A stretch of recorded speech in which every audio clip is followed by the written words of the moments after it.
Doctor, let's talk about cancer a little bit. Uh, what, in your opinion, is the cause? I mean, there's many types of cancer, but what are the cause or causes? All of us develop cancer cells every single day of our body. Hmm. And why is that? It's a natural progression. Okay. We are replacing millions of cells in our body every day. Some of those cells are going to be what they call neoplastic or abnormal cells. Some of those cells are going to be malignant. With a normally functioning immune system, the body is very capable of recognizing those cells, marking, tagging those cells, and then having other cells kill them and other cells engulf them and eliminate them. When that immune system is compromised, and there are several things that can compromise the immune system, then those cells are not targeted, and the cell growth becomes exponential and uncontrollable. So it's difficult to actually classify cancer as a disease because it's a naturally occurring in your body every single day. It's the uncontrolled growth of these cells that goes unmonitored that's the problem. So, what are some of the things that cause it? What if it's an immune disorder? Then basically, right? What in turn causes that? One of the primary problems in the United States, believe it or not, I'll name two: sugar and estradiol, which is Okay. one of 32 estrogens, but it's a primary estrogen. Let me go to sugar first. All cancer cells are the same, regardless of the type of cancer. Doesn't matter whether you have bladder cancer, prostate cancer, breast cancer, or glioblastoma multiforme, form of brain cancer. All cancer cells eat sugar and excrete lactic acid. When they excrete lactic acid, the body becomes more acidic. As it becomes more acidic, the liver moves more quickly to convert that lactic acid into glucagon, back into sugar. So you have a round robin. And the more advanced that the cancer becomes, the more your liver becomes working full-time for the cancer itself. So sugar is a direct food for all cancer cells. We here in the United States, all of us have a sweet tooth. It's genetic.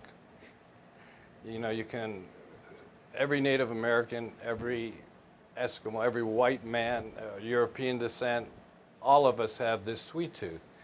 And the reason for that is our bodies developed as hunter-gatherers. And anything that was sweet was high caloric, and we needed those calories to survive. Well, the times have changed a little bit. Now we're the most obese society in the country, the United States, and it's all because of that. What happens is we take in sugar. Our body then secretes insulin to reduce the sugar.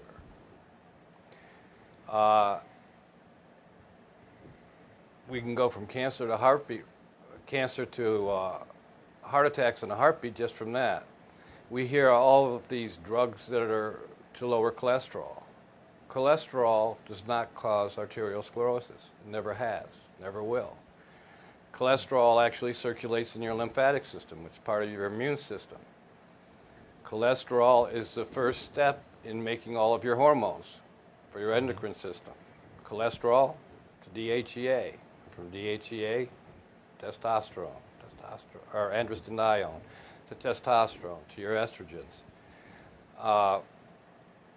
As this becomes unbalanced, when we take in more sugar, we secrete more insulin. This insulin is what causes the problem. It causes lesions or cuts, tearing, in the endothelium of the arterial wall. It's in these lesions that cholesterol will collect. Because it's a repair mechanism. It's a repair mechanism. So if we weren't taking in huge amounts of sugar, you'd never see these heart attacks. I have a very close friend that's an internist. He's in his 80s now, but he served a long period of time dealing with elderly in their 80s that were in a home, nursing homes.